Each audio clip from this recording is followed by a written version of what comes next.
I realized that practices struggled with the benefits of what marketing could give them. Stories that could spread are stories that would win, and that would help a practice really get known in a community, but patients didn't know how to talk about crown margin. So I'm like, how can I help patients communicate what their experience was in the practice? If you do not actively ask people for good reviews as a dental office, guess what's going to happen? Even if you're the best dental office in the world, your reviews are only going to be negative reviews because we do not think, oh, I should leave a good review for my dentist. This is exactly why I need to make this possible so that every patient that a practice wants can experience something. It goes beyond the ordinary. Welcome to another episode of Dental Marketing Theory. I'm your host, Gary Bird. I'm the founder of SMC National, where we help you create, convert, and close more new patients so you can grow the way that you want. But if you really want those new patients to stick around and help your practice to continue to grow, you're going to need to understand your patient journey. And today I have Shawn, who is the founder of Zana, and he's more than just a toothbrush salesman. He's going to help you understand how he's built his company all around patient retention and how to really wow a patient with very little simple things throughout the patient journey. You're going to want to stay tuned for this one. I promise you it's different than things that you've heard before. Stay tuned. All right, Shawn, so why don't you tell me how you got into the dental industry? I guess you could say I was born into it. My dad, he was in marketing with M&M Mars, the candy company. And all of a sudden he was doing some consulting and found out that they only had space for toothbrushes at retail. And that somehow started this whole journey of him starting his own dental supply company. Now, I'm 14 at the time. So I remember literally going to Chicago midwinter, Yankee Dental and the CDA in Anaheim as a 14-year-old and wondering, why is there so much candy at these dental trade shows? I remember the Discus Dental had really pretty girls and really great gum. And that was like my formative memories of being in the dental industry. Wow, your dad did marketing for a big candy company, and then he switched over to the other team and started working in the dental industry. That's fascinating. Well, he would always joke about causing cavities and then being in the redemptive stage of his life now, trying to help make amends for past sins, so to speak. So that's his story into dentistry. And me, just got to a point where I love seeing what my dad was doing as an entrepreneur, as someone that created value. I remember I was playing a video game, Gran Turismo. This is in high school. And he's like, "Shawn, is that a real car?" I'm like, well, yeah, it's a real car. He's like, "What car is it?" I'm like, "It's the Opel Speedster." And from him seeing me play a video game, he contacted Opel in Germany and asked if he could get distribution rights in the US for this vehicle. It didn't work out, but as a kid, just being like, man, my dad has no problem just going for it based off of I don't know. It just massively encouraged me to honor my dad, work for him. And, that's kind of how I got into dentistry. You want to hear something crazy? Dental marketing agencies are dead. You got that right. They're dead. Why do I say that? Well, we don't consider ourselves a dental marketing agency. We are a growth partner. What that means is we help our clients not only create opportunities, but we help them convert them and close them as well. And that is what's needed in the day and age that we live, because just getting new patient leads is not enough. You need somebody that's going to help you actually get these new patients into your chair and make sure that they're the right kind of patient for your office. Now, we put together a whole report that will tell you where dental marketing currently is, because there's a ton of changes, tons of things are going on with the market.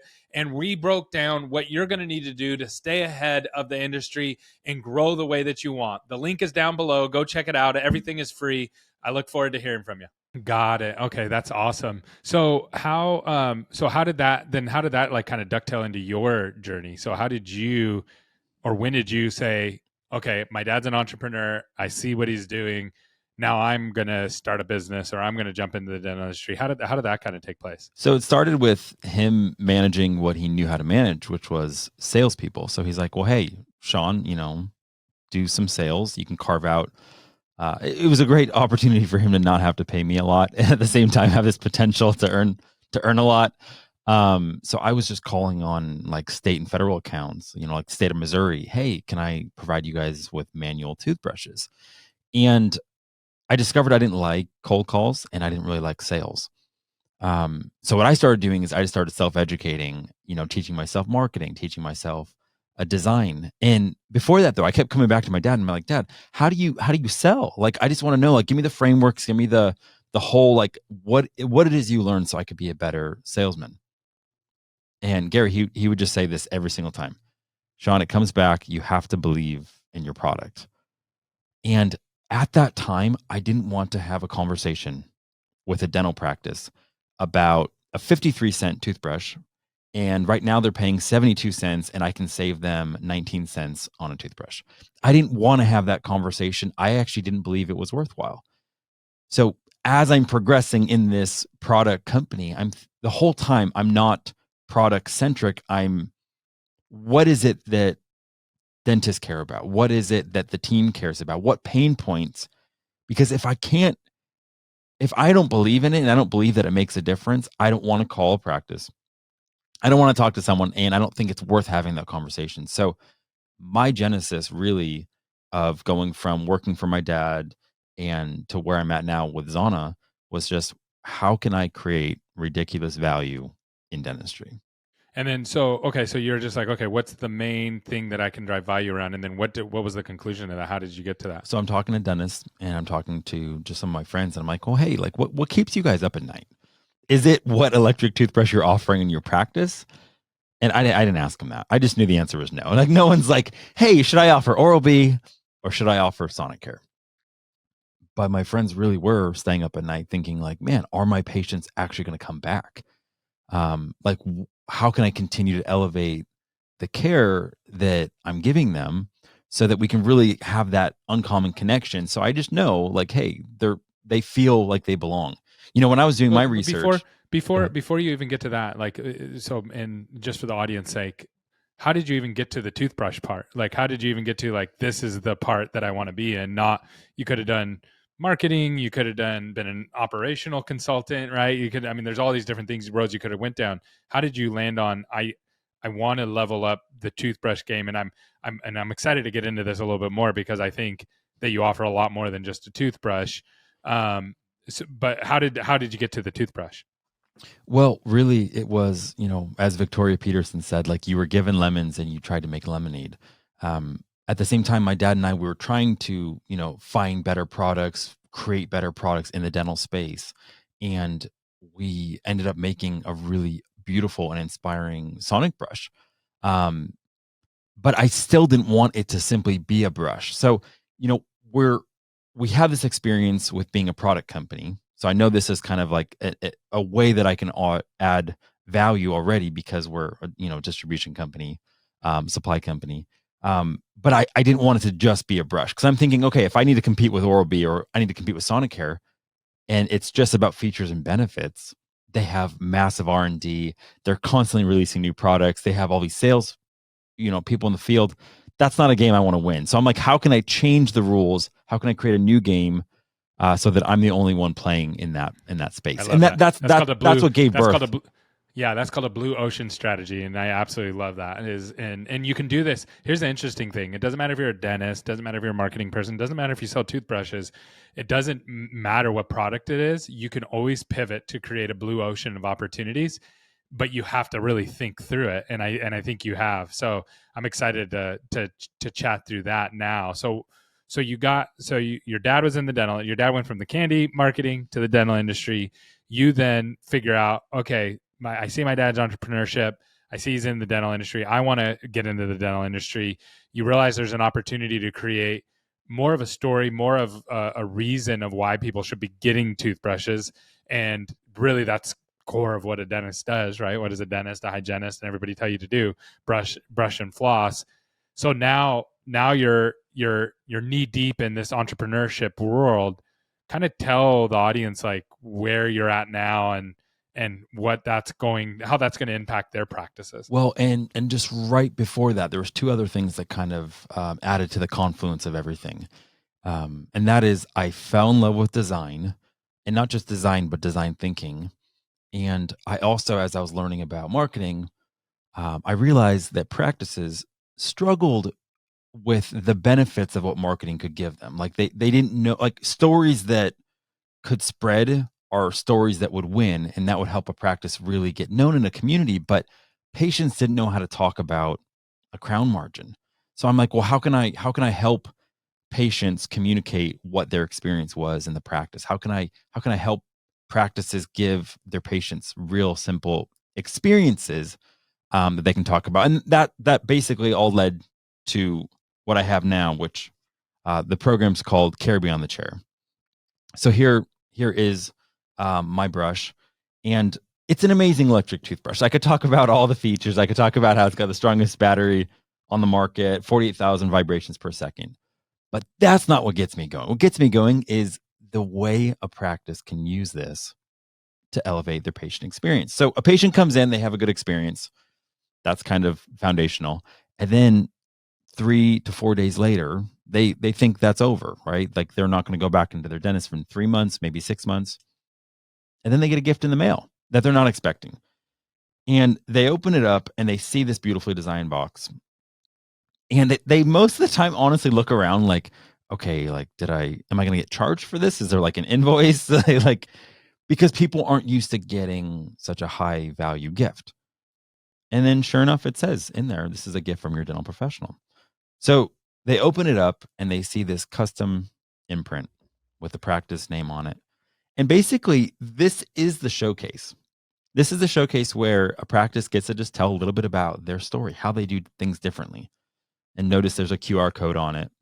Now, again, the patient wasn't expecting the gift. They're not expecting this insert to speak directly to them. When they scan the QR code, they're not expecting to see this just real raw video of the practice saying, hey, look, like you're not just a patient, you're the reason we do dentistry. And then when they remove this insert, they're not expecting to see their name laser engraved on the brush, with also the promise that when they come back to the practice, they get free replacement heads for life. So what we've done here, Gary, is we've just tried to create a remarkable, like, wow experience when they receive the gift, and then the ongoing branding every single time they're seeing the practice name on the brush, because the practice name's on the brush too. Sorry, not just the patient name. In the bathroom twice a day when your patients are brushing with this brush. So we like to say that there's a multiplier moment that they get to experience, kind of like when you're dating, right? You send flowers 3, 4 days later, or you send a thank you card, and it just elevates that experience in the mind of the person that you're dating. And then there's the symbol of care, So that's pretty much what we're doing in dentistry right now to really just elevate the patient experience. And I have to imagine that this kind of blows the patient's mind as they get this, right? Like I know it would mine. I've never gotten anything. I usually here's what happens when I go to the dentist. Like I get a goodie bag of all the samples, right? Like so I get a little sample of toothpaste, a little generic toothbrush with a little generic thing on it, and then like a little thing of dental floss. That's pretty much the extent of what I get when I go to the dental office. Yeah. And honestly, Gary, like I can't think of the last time I got something in the mail that I wasn't expecting that was nice. Yeah. Like I know I'm going to get Amazon packages and I'm still excited to open them up. Yeah. When you bought those. Right. When the patients get something that they're not expecting that is beautiful and it was actually tailor made to them, it just completely. And the thing is, I know some practices that'll hand out a brush at the end of the appointment, kind of like here you go, you just signed up for treatment, here's a brush. And for some reason, it almost feels more like obligatory, like, oh, well, I just signed up for treatment with you guys. Like, thank you. I probably paid for this. But when it's disconnected from treatment and it's 3 or 4 days later, it now feels like thoughtfulness, like uncommon care, not like, oh, well, I just paid for this. So, I mean, the fact that certain dentists that are doing this now are actually getting handwritten thank you letters.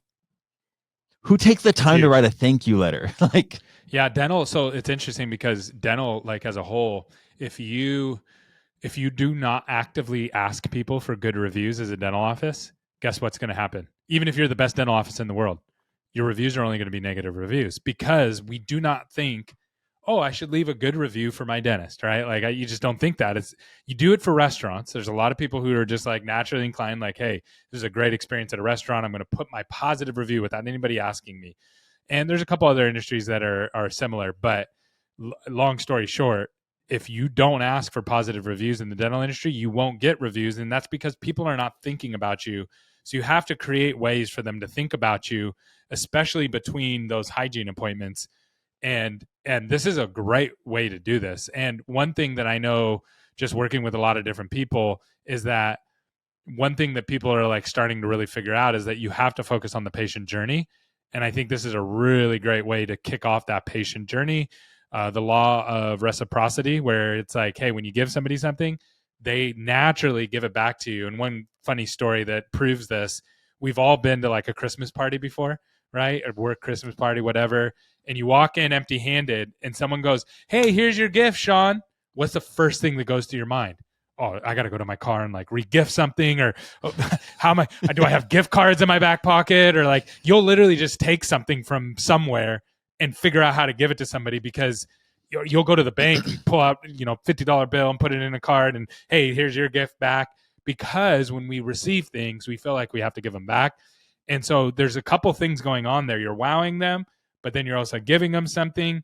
I imagine that has a profound effect on somebody who's never expected anything from their dentist. Yeah, not just that. We were at events and we were handing these out to certain so-called influencers, and that's actually where that's where it started, Gary. Is that I was customizing them for these influencers, and the response I was getting was crazy.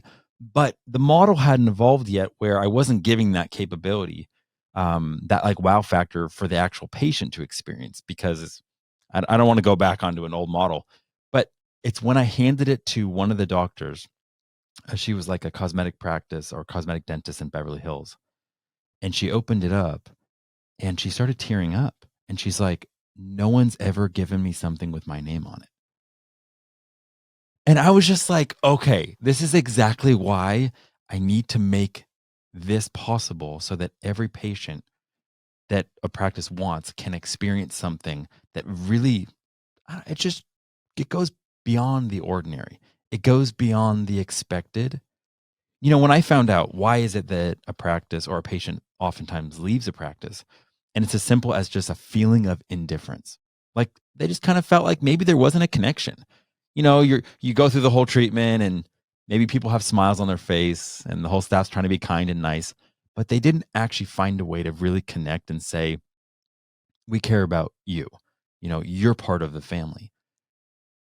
That little bit can make a huge, huge difference. And one of the things I feel like practices don't always see the context for the way that they actually have relationships with their patients. Like how would you build a relationship with someone that you can't see but once every 6 months? You can't go out to coffee when you have 1,500 or 2,000 patients. So the actual context is almost like you're deployed and you have 2,000 friends back home, but you can't spend time with them. So how is it that, like, as Alex Hormozy says, like attention is the new oil. How do you keep mind share with that patient? How do you stay top of mind in a world where we can't spend time with our patients? We can't cultivate that sort of brand intimacy. Well, what happens when all of a sudden, your father is deployed, you know, and all of a sudden you can't see him? What does the father do? He buys a teddy bear, sends it to his kid, and when the kid is holding that teddy bear, it's not like, oh, I'm holding my dad. It's a symbol of his dad's care. And that's why when we put the practice logo on the brush, it no longer becomes just a toothbrush. It becomes a symbol of that practice's care for their patient, that the patient literally gets to see twice a day for 4 to 5 years. Yeah, that's huge. And again, it's like this is the beginning of the journey. So it kicks things off. And I imagine there's things all in between that people are doing and trying to figure out different ways to connect with their patients, but just an amazing way that people can connect. I know one thing that you're working on is a whole case study around this, because I know you have some clients that give these to every new patient, right? Yeah, and you're gonna be able to. I'm really excited to learn about that. Like, what cool when I give every new patient something that costs me X amount of dollars. Do they stay longer? Do they buy more treatment? Do they come back more often? Does our retention rate go up? Like, what happens there? I think that's.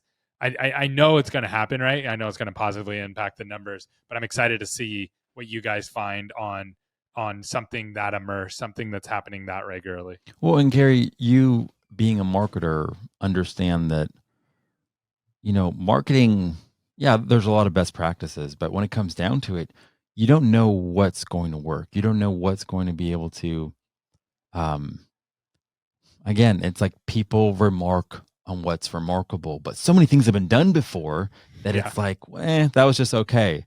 And that's why we're just trying to give that patient some sense of we appreciate you. Here's some gratitude. And like what is it that you could do with a QR code? Could that be where they have a chance to write a review? Um, you know, Oh yeah, that'd be huge. Yeah, they would leave. Everybody would leave a review if you got that nice gift, or even and refer a friend or a family or something like that. You know what I mean? There's a lot of different things you could do at that point. So it's not just about that patient; it's also about all the patients that patient's going to touch as well. yeah. So I like product. I like brushes. But I don't like them for like, oh great, like it's plastic. There's, end rounded bristles. Like I'm not so into the technology. I love what it does. I love that it advances care Hmm. and coupled with this model, it just allows a practice to tell a different story that can be memorable with that patient. Yeah, I love that, and I love that you're going to continue to push down that road, because the more you go down that road, what you'll realize, and what you're already solving for bits and pieces of it, is that most dental offices do not track the patient journey. They don't have anything that's like, oh, we're going to blow somebody's mind at every step. That's a fairly new concept. There's some people out there that have like the Disney mentality and they've read the book and all that kind of stuff. And I get that, but most people don't. And so it gives you such a competitive advantage, that it's unmeasurable in a lot of ways. But if you figure out how to do that, and every 3 months you're doing something, whether it's a handwritten note to the patient, you know what I mean? Like that's another thing. I'll say this. One thing that I was talking with somebody, and they were like, my dentist called me. It was a patient. My dentist actually called me and said XYZ. And another person was talking about their doctor. My doctor called me and told me about something. And they were just blown away that the doctor called them. Like, which used to be standard practice, right? Like Right, that was right. standard of care back in the day, but it's not standard of care anymore because everything going on, everybody's really busy. So it's like there's these ways to stand out that are so simple and so profound. And because they're so simple, that we overlook them sometimes. And so it's like, yes, putting a toothbrush in someone's hand. Oh, we already do that. If I said that, right? Not like this. You don't. If you call your patients and check with them, just in every day, the dentist calls 5 people and calls 5 patients, checks on them, and just does that on rotation. Oh yeah, we already call the patients, but not like this. You don't. Like it's different when you do it this way. And there's so many things. All the post-op, having videos and walking the patient through on the videos of how to take care of themselves, rather than just giving them a piece of paper that says read this and do that, right? Like there's all these ways that you can connect on the internal journey, and a lot of them just aren't being done just because we're busy, and I get that. And so I love this. I love what you're doing. I think it's an easy W.